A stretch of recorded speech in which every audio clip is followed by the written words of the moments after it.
সুপ্রিয় শিক্ষার্থীরা, তোমাদের স্বাগত জানাচ্ছি অনলাইন ক্লাসে।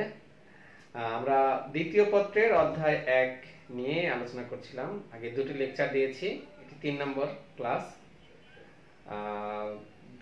তিনটি বিষয় নিয়ে কথা বলবো আজকে। দেখো, একটি হচ্ছে ডাল্টনের আংশিক চাপ সূত্র, গ্রাহামের ব্যাপন সূত্র, এবং এই দুটি সূত্র থেকে গাণিতিক সমস্যা সমাধানের চেষ্টা করব সৃজনশীল প্রশ্ন আকারে। আর তারপরে ছোট একটি বিষয় আছে, গ্যাসের গতীয় সমীকরণ থেকে গ্যাসের গতিশক্তি হিসাবকরণ। আরো যদি সময় পাই তাহলে আমরা আরএমএস বেগ, গ্যাসের সম্ভাব্যতম বেগ, এসব নিয়ে কথা বলবো। তো চলো শুরু করা যাক ডাল্টনের আংশিক চাপ সূত্র দিয়ে। ডাল্টন আংশিক চাপ, অংশের চাপ।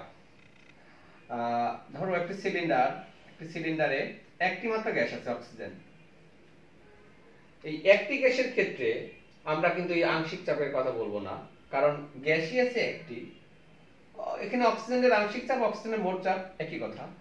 বাট যদি কোনো জায়গায় একাধিক গ্যাস থাকে, পরস্পর বিক্রিয়াহীন, অবশ্যই এমন দুটি গ্যাস বা তিনটি গ্যাস আমরা রাখবো যারা পরস্পরের সাথে বিক্রিয়া করতে পারবে না, বিক্রিয়া করা যাবে না। আচ্ছা, যখন একাধিক গ্যাস থাকবে তখন যদি আমরা এই পাত্রের মোট চাপ হিসাব করতে চাই, তাহলে কিন্তু এই অক্সিজেন এবং নাইট্রোজেনের ইন্ডিভিজুয়াল চাপ কাউন্ট করতে হবে, এবং ওই দুটার ইন্ডিভিজুয়াল চাপ মিলে কিন্তু এই সিলিন্ডারের মোট চাপ। এই যে বলছি ইন্ডিভিজুয়াল চাপ, সেটাই হচ্ছে তার আংশিক চাপ। সো আংশিক চাপ কথাটি আসছে যখন গ্যাস মিশ্রণ থাকবে, তখন একক গ্যাসের ক্ষেত্রে আমরা আংশিক চাপ বলবো না, চাপ বলবো শুধু। তো আংশিক চাপের একটি সংজ্ঞা যদি দাঁড় করানোর চেষ্টা করি, নির্দিষ্ট তাপমাত্রায় পরস্পর বিক্রিয়াহীন একাধিক গ্যাস মিশ্রণের মধ্যে কোনো একটি উপাদান গ্যাস মিশ্রণের সব আয়তন একাকী দখল করলে যে চাপ প্রদান করে, সেটি হচ্ছে ওই উপাদানের আংশিক চাপ। মানে অক্সিজেন এবং নাইট্রোজেন সিলিন্ডারের মধ্যে আছে, ধরলাম অক্সিজেন একাই এই পুরো আয়তন একাকী দখল করে আছে। দখল করা অবস্থায় অক্সিজেনের যে চাপ হবে সেটা তার আংশিক চাপ। একই অবস্থায় নাইট্রোজেনের কথা ভাববো, ধরলাম নাইট্রোজেন পুরো পাত্রের আয়তন সে একাকী দখল করছে, তখন তার যে চাপ সেটা তো নাইট্রোজেনের আংশিক চাপ। তাহলে মোট চাপ কি দাঁড়াচ্ছে? মোট চাপ যদি পি হয়, তাহলে PO2 PN2। PO2 হচ্ছে অক্সিজেনের আংশিক চাপ, PN2 হচ্ছে নাইট্রোজেনের আংশিক চাপ। তো সংজ্ঞাটা আবার বলি চলো। নির্দিষ্ট তাপমাত্রায়, কারণ তাপমাত্রা চেঞ্জ করলে আয়তন চেঞ্জ হয়ে যায়, বা তাপমাত্রার উপর চাপের উপর তাপমাত্রার প্রভাব আছে, এই কারণে আমাকে তাপমাত্রা উল্লেখ করতে হবে। এবং পরে বিক্রিয়া করলে কিন্তু দুটো গ্যাস পরস্পর বিক্রিয়া করে, তাহলে কিন্তু এটা প্রযোজ্য হবে না, কারণ বিক্রিয়ার নতুন উৎপাদ তৈরি হবে, আয়তনের কম বেশি হবে।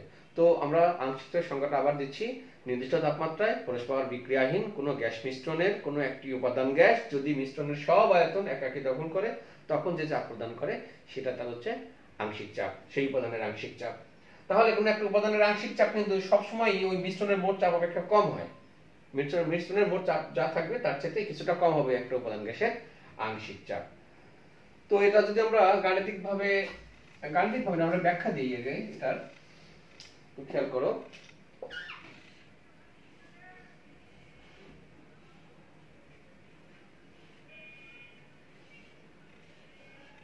P1 V1 P2 V2, তাহলে এখানে A গ্যাস, এটা B গ্যাস। দুটি সিলিন্ডার একটি ভালভ দ্বারা বন্ধ করা আছে, ভালভটি বন্ধ করা আছে।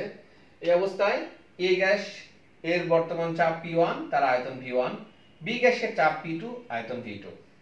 যদি আমরা এই সিলিন্ডারটা খুলে দিই, তাহলে সাপোজ এখানে টেম্পারেচার 27 ডিগ্রি সেলসিয়াস, যদি এবং A গ্যাস এবং B গ্যাস পরস্পর বিক্রিয়া করে না, তাহলে A গ্যাসের আংশিক চাপ এবং B গ্যাসের আংশিক চাপ আমরা কাউন্ট করব। তো মিশ্রণের পূর্বে যেটা বন্ধ আছে, সেক্ষেত্রে এর আয়তন V1, এর চাপ P1। আর যদি আমি এটা ভালভটা খুলে দিই, তাহলে কিন্তু আয়তন কি দাঁড়াবে? V1 plus V2। অর্থাৎ ভালভ খুলে দেওয়ার পরে A গ্যাসের আয়তন V1 প্লাস V2, B গ্যাসের আয়তনও V1 প্লাস V2। তো আমরা বয়েলের সূত্র অনুযায়ী লিখতে পারি P1 V1 সমান F1 V1 প্লাস V2। এই F1 টা হচ্ছে তোমার চাপ, মানে এই ভালভটি খুলে দেওয়ার পরে এই গ্যাসের চাপ। কারণ তুমি দেখো ভালভ বন্ধ থাকা অবস্থায় তার চাপ P1, তখন তার আয়তন ছিল V1। ভালভ খুলে দেওয়ার পরে আয়তন তো বেড়ে গেল, V1 প্লাস V2 আয়তন বেড়ে গেল না? বেড়ে গেলে চাপ তো নিশ্চয়ই P1 থাকবে না, তার নতুন একটা চাপ আসবে, সেটিকে ধরলাম হচ্ছে F1। এই F1 টা হচ্ছে আসলে আলটিমেটলি এই গ্যাসের কি চাপ? এই গ্যাসের আংশিক চাপ। আমি কিছুক্ষণ আগে যে সংজ্ঞা দিলাম দেখো, মিশ্রণের পুরো আয়তন কোন গ্যাস যদি একাকী দখল করে তখন যে চাপ দেয় সেটাকে তার আংশিক চাপ বলে। তাহলে F1 হচ্ছে এই গ্যাসের আংশিক চাপ। তাহলে এখান থেকে আমরা F1 দাঁড়াচ্ছে কি P1 V1 প্লাস V2। এই সিমিলার ঘটনা B এর ক্ষেত্রে প্রযোজ্য হবে। B এর ক্ষেত্রে আমরা লিখতে পারি P2 V2 F2 V1 plus V2। তাহলে F2 দাঁড়াচ্ছে হচ্ছে P2 V2 V1 plus V2। ব্যাস। তো এটাকে যদি 1 নম্বর সমীকরণ ডিনোট করি আমরা 2 নম্বর সমীকরণ, তাহলে A গ্যাসের আংশিক চাপ F1 এবং B গ্যাসের আংশিক চাপ F2। তাহলে মোট চাপ যদি P হয়, তাহলে কি দাঁড়াচ্ছে F1 প্লাস F2, কারণ মোট চাপ হচ্ছে কোন গ্যাস মিশ্রণের মোট চাপ হচ্ছে তার উপাদান গ্যাসগুলোর আংশিক চাপের যোগফলের সমান। এটাও কিন্তু একটি সূত্র, ডাল্টনের আংশিক চাপ সূত্র এটি, যে কোনো একটি গ্যাস মিশ্রণের মোট চাপ মিশ্রণের উপাদান গ্যাসগুলোর আংশিক চাপের যোগফলের সমান একটা নির্দিষ্ট তাপমাত্রায় অবশ্যই। তো F1 এর জায়গায় আমরা লিখতে পারি P1 V1 plus V2 and P2 V2 V1 plus V2। এখান থেকে আমরা V1 plus V2, তাহলে P1 V1 plus P2 V2 আমরা ক্রস গুণন করি, তাহলে কি দাঁড়াচ্ছে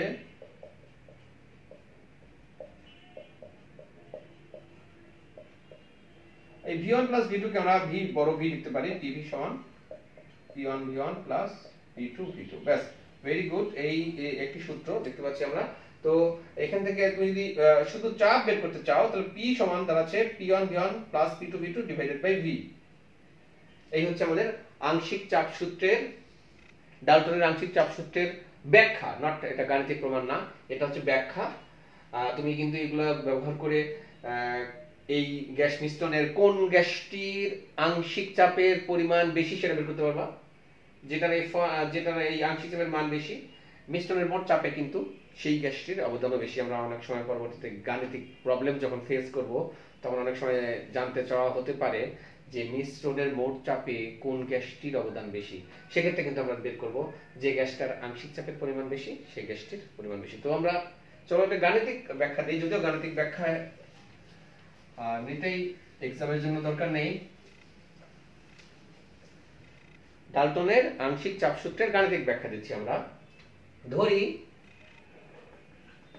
T তাপমাত্রায় V আয়তন বিশিষ্ট পাত্রে একাধিক গ্যাসের, ধরো 3টি গ্যাসের N1 মোল, N1 N2 N3 মোল মিশ্রিত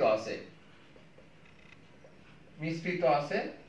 মিশ্রণের মোট চাপ P ধরা হলো, মিশ্রণের মোট চাপ P, এবং মিশ্রিত অবস্থায় উপাদান গ্যাসগুলোর আংশিক চাপ যথাক্রমে P1 P2 P3। Dear students, খেয়াল করো T তাপমাত্রায় V আয়তন, টোটাল আয়তন V আয়তনের পাত্রে কয়েকটি গ্যাস, ধরো 3টি গ্যাস আছে। প্রথম গ্যাসটির N1 মোল, দ্বিতীয় গ্যাসটির N2 মোল, তৃতীয় গ্যাসটির N3 মোল আছে। মিশ্রণের total pressure P, capital P, এবং মিশ্রিত অবস্থায় ওই উপাদানগুলোর আংশিক চাপ যথাক্রমে P1 P2 P3। তাহলে আমরা কি লিখতে পারি? আগে প্রথম মিশ্রণের ক্ষেত্রে লিখে নিই। মিশ্রণের ক্ষেত্রে কি দাঁড়াচ্ছে? মিশ্রণের ক্ষেত্রে মোট চাপ P, বাস P, আয়তন V, PV nRT। এটা একটি সমীকরণ দ্বারা আমরা সমীকরণ দিলাম number 1। P P visual nRT এটা টোটাল মিশ্রণের জন্য। আর এই যে উপাদান গ্যাসগুলো যা আছে প্রথম উপাদানের জন্য কি দাঁড়াচ্ছে, প্রথম উপাদানের জন্য আমরা লিখতে পারি P1V N1RT। খেয়াল করো P1V N1RT। তো আমরা এখান থেকে P1 সমান লিখে রাখতে পারি P1 সমান N1RT ডিভাইডেড বাই V। আচ্ছা, দ্বিতীয় উপাদানের জন্য P2V N2RT, তাহলে P2 দাঁড়াচ্ছে N2RT divided by V, and similarly P3V N3RT divided by V। ব্যাস, এই হচ্ছে প্রত্যেকটা ইন্ডিভিজুয়াল উপাদানের জন্য এগুলো দেখলাম আমরা। এগুলো যদি সমীকরণ দিতে চাই আমি 2, এটা 3, এটা 4, তো 2 3 4 যদি আমরা যোগ করি কি দাঁড়াচ্ছে দেখো, 2 3 4 যোগ করলে P1 plus P2 plus P3, আর এখানে RT by V common now, RT by V তাহলে হচ্ছে N1 plus N2 plus N3। ওকে,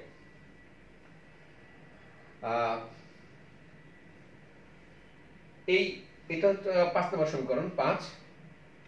তো আমরা যদি এখানে একটু ছোট করে রাখি PV সমান nRT, তো P সমান দাঁড়াচ্ছে RT বাই V N, এইটি অ্যাকচুয়ালি 1 নম্বর সমীকরণ 1। তো আমরা যদি 1 নম্বর সমীকরণকে 5 নম্বর সমীকরণ দ্বারা ভাগ করি, 1 ডিভাইডেড বাই 5 থেকে পাই Pn নিচে P1 plus P2 plus P3, আর এই পাশটা দেখো এখানে RT বাই V, এখানেও RT বাই V, আর উপরে আছে N, আর নিচে এই N1 plus N2 plus N3 বিভিন্ন উপাদানের মোট মোল সংখ্যা যোগ করলে কিন্তু এটা N হচ্ছে। এটা সব উপাদানগুলোর যোগফলই হচ্ছে টোটাল উপাদানটি, টোটাল গ্যাসটি N, তাই 1। তো দাঁড়াচ্ছে P সমান P1 plus P2 plus P3। ব্যাস, প্রমাণিত হয়ে গেল। কি প্রমাণ হলো? যে কোনো একটা গ্যাস মিশ্রণের মোট চাপ P তার উপাদান গ্যাসগুলোর আংশিক চাপের যোগফলের সমান। হয়তো তোমরা দেখতে পাচ্ছ না, নিচে আমি উপরে আবার লিখি। তার মানে কোনো গ্যাস মিশ্রণের মোট চাপ P সমান তার উপাদান গ্যাসগুলোর আংশিক চাপের যোগফলের সমান। প্রমাণিত হলো। এটি হচ্ছে ডাল্টনের আংশিক চাপ সূত্রের গাণিতিক প্রমাণ। আরেকটি গুরুত্বপূর্ণ বিষয় আছে,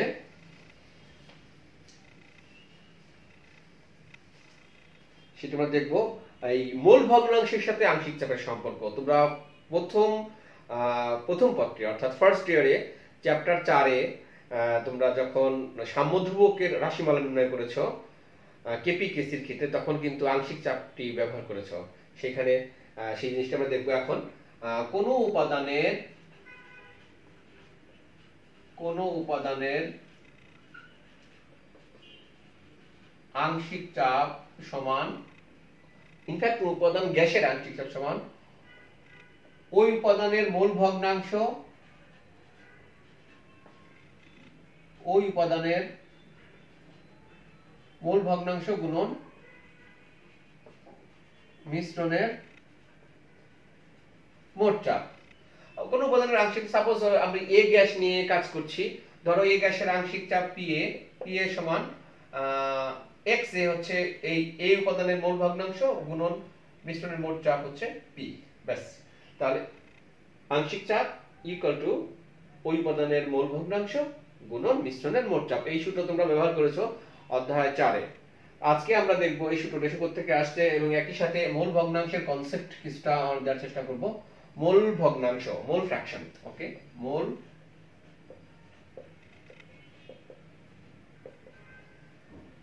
ভগ্নাংশ হচ্ছে এটি। দেখো সাপোজ এই পাত্রের মধ্যে 2 মোল N2 ও 8 মোল O2 আছে, নাইট্রোজেন এবং অক্সিজেন। 2 মোল নাইট্রোজেন, 8 মোল অক্সিজেন আছে। তাহলে নাইট্রোজেনের মোল ভগ্নাংশ কত? XN2, নাইট্রোজেনের মোল ভগ্নাংশ।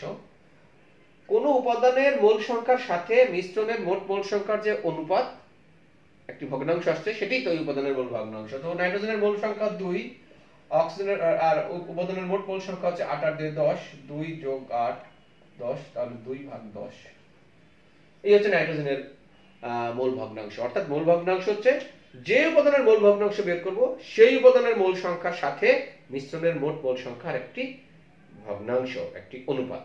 লুক, যদি অক্সিজেনের হয় XO2, তাহলে অক্সিজেনের মোল সংখ্যা হচ্ছে 8 যোগ, তাহলে 8 divided by 10। But remember this, এটা যদি মোল আকারে না দেওয়া থাকে, যদি গ্রামে দেওয়া থাকতো, আণবিক ভর আকারে দেওয়া থাকতো, তাহলে কিন্তু আমরা সেক্ষেত্রে গ্রামকে তার আণবিক ভর দ্বারা ভাগ করে মোল করে তারপরে মোল ভগ্নাংশ, মোল থেকে মোল ভগ্নাংশ, আণবিক ভর মানে গ্রাম থেকে মোল ভগ্নাংশ যাওয়া যাবে না। তো সেটি আমরা দেখবো এখন। আসলে কি দাঁড়াচ্ছে, আংশিক চাপ সমান ওই উপাদানের মোল ভগ্নাংশ গুণন মিশ্রণের মোট চাপ। মানে বুঝতে পারছো, কোন উপাদানের মোল ভগ্নাংশ যদি বাড়ে তাহলে তার আংশিক চাপও বাড়তে থাকবে। আচ্ছা, আমরা দেখি এটি আগের মতো করে দেখি। এটা আমরা কিছুক্ষণ আগে যেটা করছিলাম, ডাল্টনের আংশিক চাপ সূত্রের যে গাণিতিক ব্যাখ্যার সময় যেটি লিখেছি আমরা, সেটি এক্স্যাক্টলি সেটি।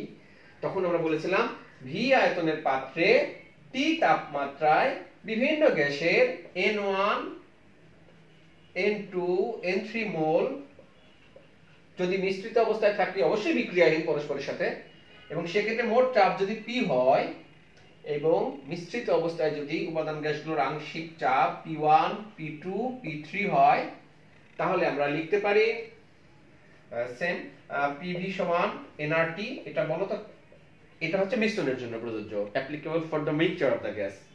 PV is equal to nRT। আর ইন্ডিভিজুয়াল কম্পোনেন্টের জন্য আমরা কি লিখতে পারি, দেখো P1V is equal to N1RT। R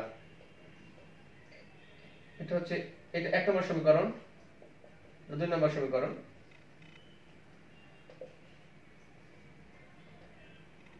P2V is equal to N2RT 3, R P3V N3RT। তাহলে আমরা এই 1 নম্বর সমীকরণকে যে কোনো একটি সমীকরণ দিয়ে ভাগ করি। ওকে, সাপোজ 1/2।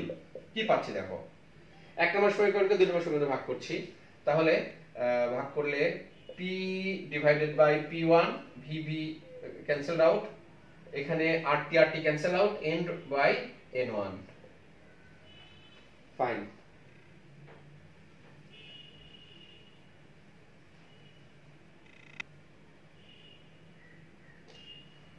একটু কারেকশন আছে তোমাদের, এটা আছে 2 নম্বর সমীকরণকে আমরা ভাগ করি, 2/1 নম্বর সমীকরণ দিয়ে ভাগ করলাম আমরা। তাহলে কি দাঁড়াচ্ছে, P1 divided by P N1 divided by N। তাহলে আমরা লিখতে পারি এখান থেকে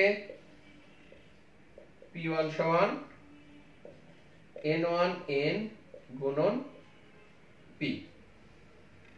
এখানে পেয়ে গেলাম আমরা। আসলে P1 হচ্ছে প্রথম গ্যাসের আংশিক চাপ, প্রথম গ্যাস উপাদানের আংশিক চাপ। এটাকে কি বলতে পারি আমরা, এইটাকে কিন্তু আমরা 1 নম্বর গ্যাসের মোল ভগ্নাংশ বলতে পারি। কিভাবে, 1 নম্বর গ্যাসের মোল সংখ্যা কত, N1, মোল সংখ্যা N1, আর Nটা হচ্ছে মিশ্রণের মোট মোল সংখ্যা।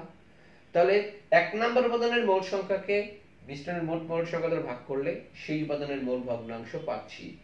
মোল ভগ্নাংশ গুণন মিশ্রণের মোট চাপ। তুমি যে কোনো সমীকরণকে, 3 নম্বর সমীকরণকে তুমি এর দ্বারা ভাগ করো, 4 নম্বরকে দ্বারা ভাগ করো, একই সংখ্যা পাচ্ছ। অর্থাৎ কোনো একটি উপাদানের আংশিক চাপ সমান ওই উপাদানের মোল ভগ্নাংশ এবং মিশ্রণের মোট চাপের গুণফলের সমান।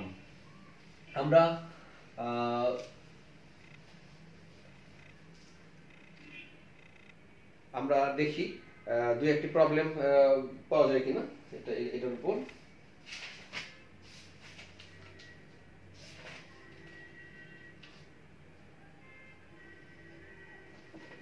যেমন ধরো 0.7 গ্রাম 75 গ্রাম হাইড্রোজেন, 2.0 গ্রাম হিলিয়াম একটি পাত্রে আবদ্ধ আছে। মিশ্রণের মোট চাপ যদি 108 কিলোপ্যাসকেল হয়, তাহলে উপাদান গ্যাসগুলোর আংশিক চাপ কত? আবার খেয়াল করো একটা পাত্রে 0.75 গ্রাম হাইড্রোজেন, 2 গ্রাম হিলিয়াম আছে এবং মিশ্রণের মোট চাপ 108 কিলোপাস্কেল। সেক্ষেত্রে উপাদান গ্যাসগুলোর আংশিক চাপ কত? আমাদের কিন্তু এখানে গ্রামে দেওয়া আছে, খেয়াল করেছো? আমাদের প্রথম কাজ হবে এগুলোকে মোলে কনভার্ট করা। তাহলে আমাদের প্রথম কাজ হবে হাইড্রোজেনের মোল ভগ্নাংশ কত সেটা বের করা। হাইড্রোজেন মোল ভগ্নাংশ, তাহলে হাইড্রোজেনের 0.75 কে আমাকে 2 দিয়ে ভাগ করে আণবিক ভর করব, এবং এখানেও আণবিক ভর করার পরে দুটির মোল সংখ্যা, এখানে হিলিয়ামের ক্ষেত্রে হচ্ছে 2 ডিভাইডেড বাই 4 এবং 0.5, বুঝতেই পারছো? তাহলে PH2 হাইড্রোজেনের আংশিক চাপ তাহলে কি দাঁড়াচ্ছে? হাইড্রোজেনের মোল ভগ্নাংশ গুণন মিশ্রণের মোট চাপ, এই 108 কিলোপাস্কেল। তোমরা খুব সহজে এটা করতে পারবা। এই এখানের মোল যে ক্যালকুলেশন করে যে মানটা পাচ্ছ সেই মানটার সঙ্গে এই মানটা যোগ করলে নিচে থাকবে সেটা, এবং হাইড্রোজেনের মোল সংখ্যাকে মোট মোল সংখ্যা দ্বারা ভাগ করে হাইড্রোজেনের মোল ভগ্নাংশ বের করতে পারবা। সুতরাং এখান থেকে তুমি আংশিক চাপ বের করতে পারবা। আমরা পরবর্তীতে দেখব, আরো কিছু অঙ্ক দেখব। একইভাবে হিলিয়ামের ক্ষেত্রেও তুমি বের করতে পারবা। হিলিয়ামের ক্ষেত্রেও পি হিলিয়াম, তাহলে হিলিয়ামের মোল ভগ্নাংশ গুণন মিশ্রণের মোট চাপ। জাস্ট গ্রামে দেওয়া থাকার কারণে আমরা কিন্তু আণবিক ভর দ্বারা ভাগ করে নিচ্ছি মোল সংখ্যা।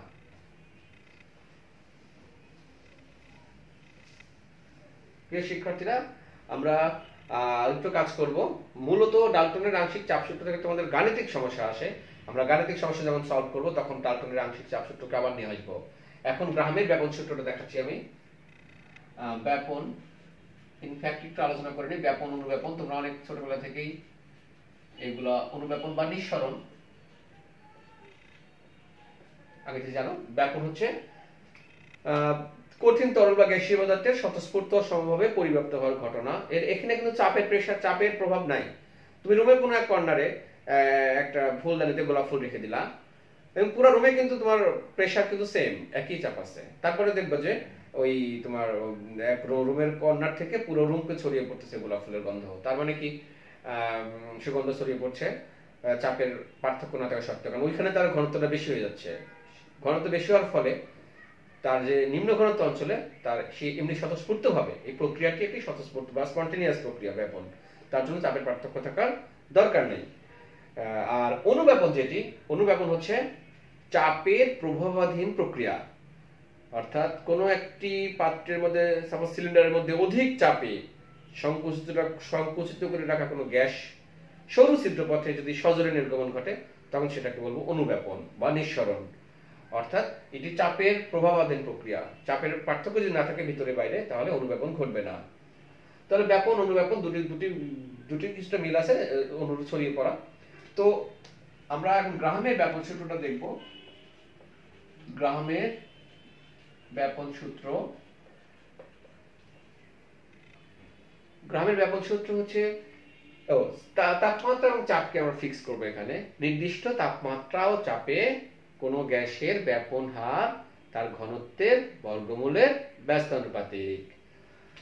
দুটি গ্যাস নিয়ে যদি আমরা কাজ করি, প্রথম গ্যাসের ক্ষেত্রে R1 যদি তার ব্যাপন হার হয় তাহলে R1 প্রপোর্শনাল টু, দেখো ব্যাপন হার তার ঘনত্বের বর্গমূলের ব্যস্তানুপাতিক। কখন? যখন T ও P স্থির। সো ব্যাপনের ক্ষেত্রে তাপমাত্রা এবং চাপকে আমরা কনস্ট্যান্ট রাখবো। দ্বিতীয় গ্যাসের ক্ষেত্রে এখানে আমরা R1 সমান K1,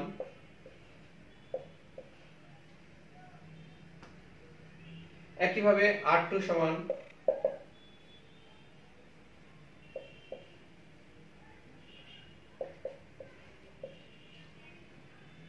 একই। অর্থাৎ কোন গ্যাসের ব্যাপন হার তার ঘনত্বের বর্গমূলের ব্যস্তানুপাতিক। আমরা এখানে দুই সমীকরণ লিখতে পারি, R1 বাই R2 সমান D2 বাই D1। কোন গ্যাসের ব্যাপন হার তার ঘনত্বের বর্গমূলের ব্যস্তানুপাতিক, সেখান থেকে আমরা লিখতে পারি R1 by R2 equal to D2 by D1। আমরা আরো কিছু কনভার্সন করব। কিছুক্ষণ আগে আমরা লিখলাম R1 R2 D2 D1। ধরি দুটি গ্যাসেরই একই পরিমাণ আয়তন, সাপোজ ভি পরিমাণ আয়তন, একটা সরু ছিদ্র দিয়ে নিঃসরিত হতে যথাক্রমে T1 এবং T2 সময় লাগে। উভয় গ্যাসের ভি পরিমাণ নিঃসরিত হতে T1 ও T2 সময় যদি লাগে, তাহলে R1 সমান কি দাঁড়াচ্ছে, R1 সমান V বাই T1। মানে কি, T1 সময়ে বের হয়ে যায় ভি পরিমাণ গ্যাস, তাহলে একক সময়ে কতটুকু বের হচ্ছে, ব্যাপন হার যেহেতু হিসাব করছি আমরা, ব্যাপন হার হচ্ছে প্রতি একক সময়ে গ্যাসগুলো কিভাবে ছড়িয়ে পড়ছে সেটি হচ্ছে ব্যাপন হার একক সময়ে। তাহলে R2 কি লিখতে পারি আমরা, ভি বাই T2। সেখান থেকে আমরা লিখতে পারি R1 বাই R2 সমান T2 by T1। T2 by T1 লিখতে পারি আমরা, থাকবে এই থাকছে না, এই থাকছে না, R1 by R2 T2 by T1, অর্থাৎ সময়ের সাথে আমরা সম্পর্ক দেখলাম। একইভাবে এখন আমরা দেখব এখানে আণবিক ভরের সাথে কিভাবে এটাকে কম্পেয়ার করা যায়। তোমরা জানো ঘনত্ব সমান ভর বাই আয়তন, তো D1 সমান যদি আমরা লিখতে পারি M1 বাই V, কারণ একই তাপমাত্রা ও চাপে উভয় গ্যাসের আয়তন সমান থাকে, তাপমাত্রা এবং চাপ সেম থাকে, তাহলে যতগুলো গ্যাসই সেখানে থাকুক তাদের আয়তন সমান। আমরা অ্যাভোগাড্রোর সূত্রে লিখেছি। তো D2 সমান এখানে হচ্ছে M2 বাই V, দেখো আয়তন সমান দিয়ে দিচ্ছি, আয়তন সমান এইগুলো তো আমরা এখানে লিখি। R1 বাই R2 সমান কি দাঁড়াচ্ছে, তাহলে M2 বাই M1। আমরা আরেকটি সম্পর্ক কিন্তু পেয়ে গেছি, সেটা কোনটা, ব্যাপন হারের সাথে তোমার আণবিক ভরের একটি সম্পর্ক পেয়ে গেছি।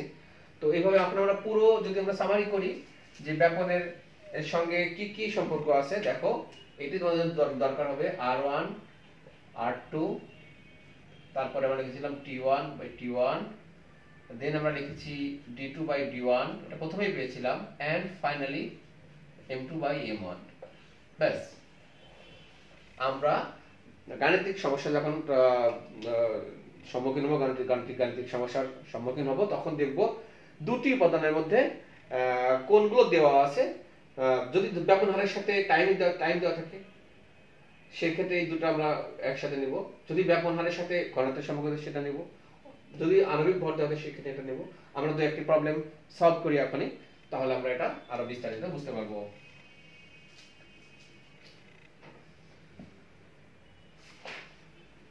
যেমন ধরো আমার কাছে একটি অঙ্ক দেখতে পাচ্ছি আমি, 27 ডিগ্রি সেলসিয়াস তাপমাত্রায় 1 লিটার হাইড্রোজেন 5 মিনিটে প্রবাহিত হয়। ভালো করে খেয়াল করো, 5 মিনিটে প্রবাহিত হয়। ওই একই তাপমাত্রা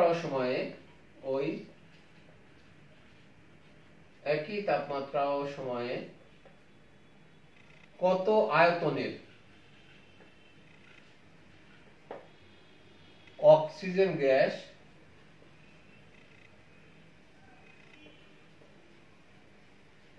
প্রবাহিত হবে। প্রিয় শিক্ষার্থীরা, দেখো এখানে তোমার কাছে যদি মনে হয় যে সূত্রের কোন অংশগুলো আমরা ব্যবহার করব, R1 বাই R2 সমান T2 by T1, M2 by M1 R D2 by D1, যেহেতু গ্যাসের নাম দেওয়া আছে হাইড্রোজেন এবং অক্সিজেন, বেটার হবে আণবিক ভরটা ইউজ করা, R1 বাই R2। এই যে কারণ দুটি গ্যাসেরই নাম দেওয়া আছে, আণবিক ভর তাহলে সেখান থেকে পাচ্ছি আমরা R1 R2 কত।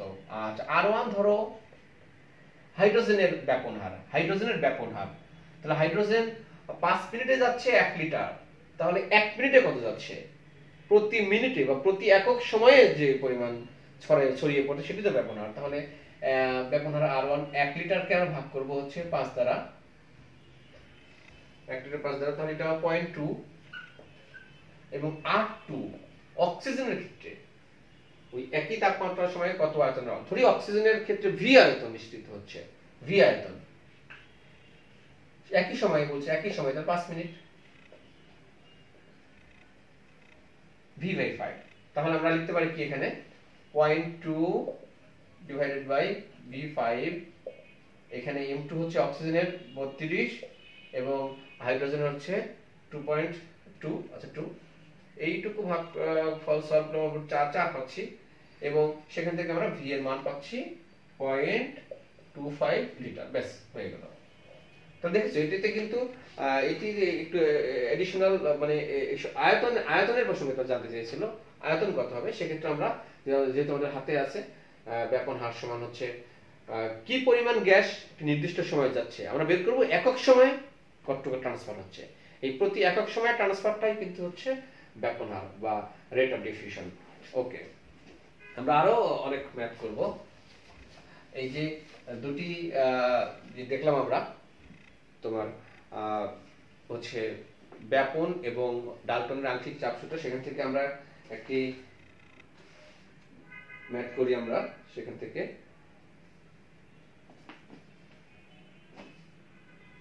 দেখো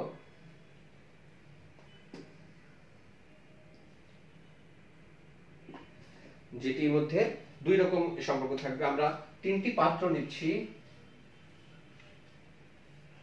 খুব ভালো একটি অঙ্ক, খেয়াল করো ভালো করে।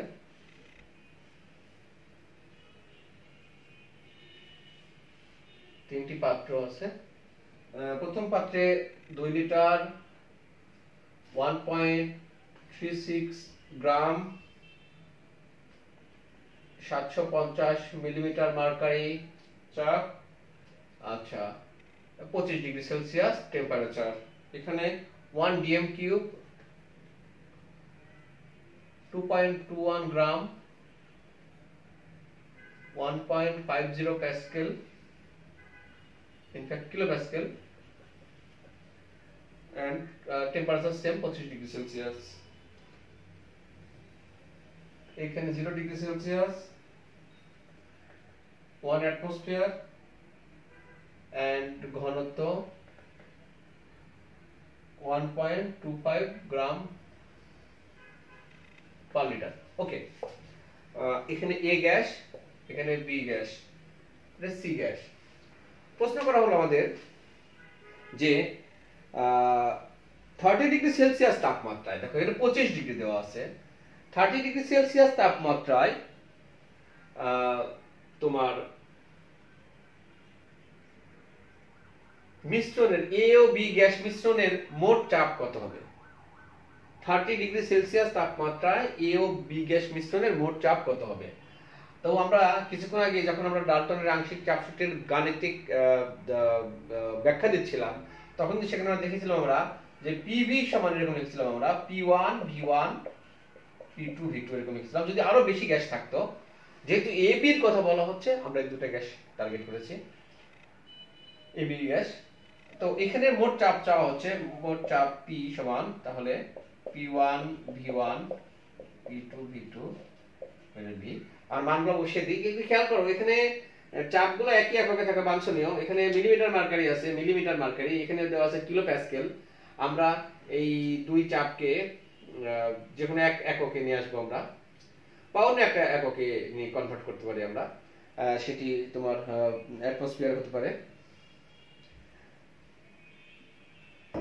যেমন তাহলে আমরা মান বসানো শুরু করি। P1 750 মিলিমিটার মার্কারকে আমরা অ্যাটমসফিয়ার বানাচ্ছি, 760 দিয়ে ভাগ করলাম, গুণন V1, এখানে V1 আয়তন দেওয়া আছে 2 লিটার, এখানেও লিটার 2, একটা অংশ হয়ে গেল, প্লাস P2 এখানে 1.50 কিলোপ্যাসকেল। আমরা এটাকে যদি অ্যাটমসফিয়ারে আনতে চাই 101 325, এটি গুণন আয়তন 1 ডিএম কিউব 1 লিটার, সেম, ঠিক আছে। ভি ভি ওখানে এই ভি বলতে কিন্তু এই আয়তন প্লাস এই আয়তন, দুই আয়তন মিশানোর পরে টোটাল আয়তন, তো 2 আর 1 3। তো প্রিয় শিক্ষার্থীরা, তোমরা ক্যালকুলেশন করে নিতে পারবা। এই ক্যালকুলেশন করলে যে চাপটা আসে সেটির মান হচ্ছে 1.15 অ্যাটমসফিয়ার। এটি কিন্তু অ্যানসার না, তারা অ্যানসার জানতে চেয়েছে 30 ডিগ্রি সেলসিয়াস তাপমাত্রায় এই মিশ্রণের চাপ কত হবে? 30 ডিগ্রি সেলসিয়াস তাপমাত্রায়, কিন্তু আয়তন কিন্তু কনস্ট্যান্ট, শুধু টেম্পারেচার তারা চেঞ্জ করছে। এই ক্ষেত্রে তাহলে আমরা স্থির আয়তনে গেলুসাকের সূত্র আমরা অ্যাপ্লাই করব। স্থির আয়তনে চাপের সূত্র P1 T1 P2 T2, আরেকটি সূত্র ইউজ করব।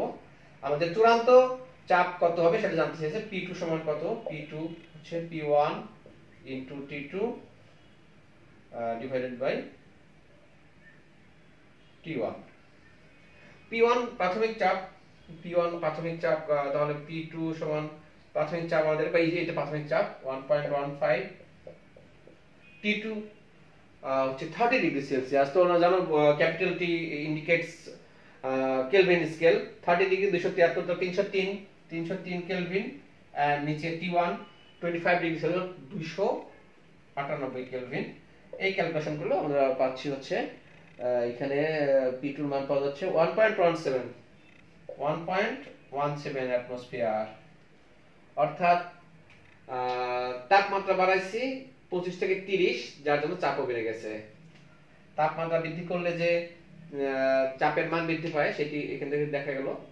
25 ডিগ্রি সেলসিয়াস তাপমাত্রায় মিশ্রণের চাপ 1.15, whereas তোমার এটা 30 ডিগ্রি সেলসিয়াস তাপমাত্রায় 1.17 অ্যাটমসফিয়ার। তো এটি হচ্ছে ধরো গ নাম্বার প্রয়োগমূলক প্রশ্নের উত্তর, যে এ বি মিশ্রণের তাপমাত্রা যদি 30 ডিগ্রি করা হয় তাহলে নতুন চাপ কত হবে সেটির অংশ বিশেষ এটি করলাম আমরা। আর ঘতে উচ্চতর দক্ষতায় জানতে চাওয়া হতে পারে, দেখো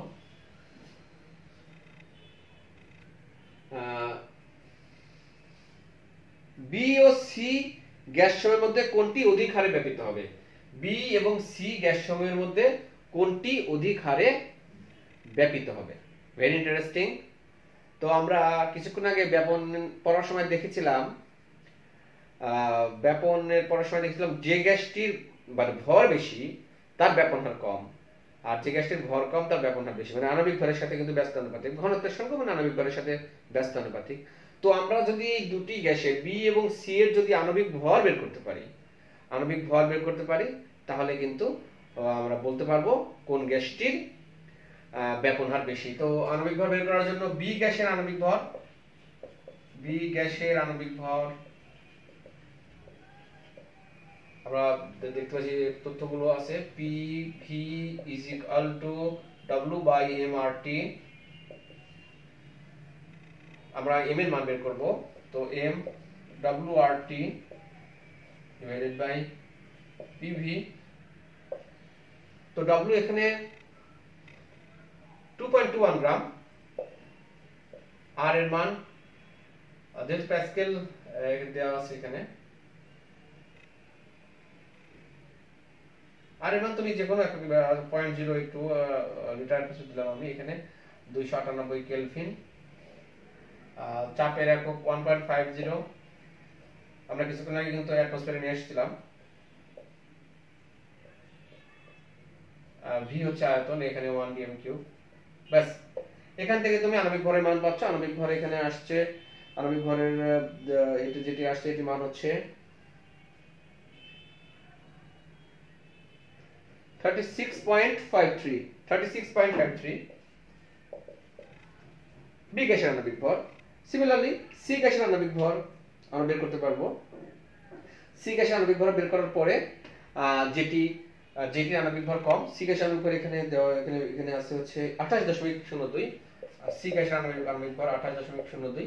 এখানে তুমি ইচ্ছে করলে এইটার ক্ষেত্রে পিএম সমান ডিআরটি এটা ইউজ করতে পারো। তাহলে M is equal to DRT divided by P। এখান থেকে এম এর মান যেটা আসছে 28.02। সো দেখা যাচ্ছে বি এবং সি এর মধ্যে সি এর আণবিক ভর কম হওয়াতে আমরা এই সমীকরণটা দিয়ে ইউজ করতে পারি, R1 R2 M2 M1। এই সূত্র দিয়ে আমরা দেখতে পারবো যে কোন গ্যাসটির আণবিক ভর যেহেতু কম হচ্ছে তোমার সি গ্যাসে, সুতরাং তার ব্যাপন হার বেশি হবে। তো প্রিয় শিক্ষার্থীরা, আমি আজকে আর লেকচার বাড়াচ্ছি না, আমি টাইম দেখি নাই, 40 মিনিট হয়ে গেছে। নিশ্চয়ই তোমাদের ধৈর্য চুকি ঘটেছে। তোমরা অনুগ্রহ করে ভিডিওটি বারবার দেখবা। খুবই গুরুত্বপূর্ণ দুটো জিনিস ছিল এবং তার যথেষ্ট ম্যাথও করেছি আমি। নেক্সট ক্লাসে গ্রামের ব্যাপক সূত্র এবং ডাল্টনের আংশিক চাপ সূত্রের অধিক ম্যাথ করব আমরা। তো এই ভিডিওটি অবশ্যই আর করবা। ভালো থাকো, খোলা হাফেজ।